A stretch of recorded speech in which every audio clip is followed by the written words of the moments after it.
see it turns on? Yeah. Oh, broken, not turn on. Okay, it's a series circuit. If I have more of them and one light bulb breaks in the series circuit, what's going to happen? In a series circuit, if I have more than one light bulb and one is broken in series, yeah, everything else is broken. Now let's move to our very nice parallel circuit. This is what? Like in your classroom? Yeah. Oh, turn on.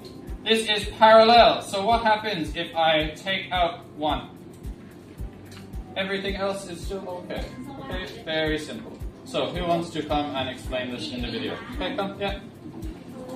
Lugnat, do you want to do it? Yeah, you can do it, Lugnat. Tita, do you want to talk? Begin.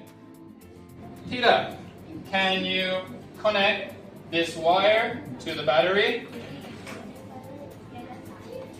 And Lugnat, can you connect the other side of the wire to the light bulb?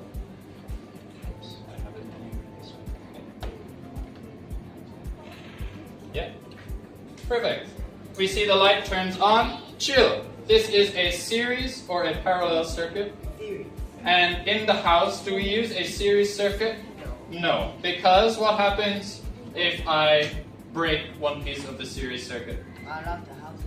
That's perfect. And now, can you tell me what is this circuit here? This is parallel circuit. What piece of the circuit is here? Maybe Lugnat can tell me. Yeah, this is the switch. I'm going to close the switch. This is giving power to the circuit. Very interesting. Maybe you can show me what happens if I take out one piece of a series circuit or parallel circuit. Oh, what happens, Lugnat? The other light bulb will work. Yeah, the other light bulb still works. This is the benefit to using the parallel circuit. In your bedroom, what type of circuit do you have?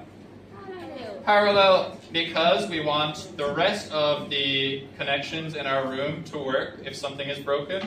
Maybe if your TV is broken, you do not want your lights to be broken, your charger to be broken, maybe everything is broken in your room. Not ideal. Very good. Thank you very much.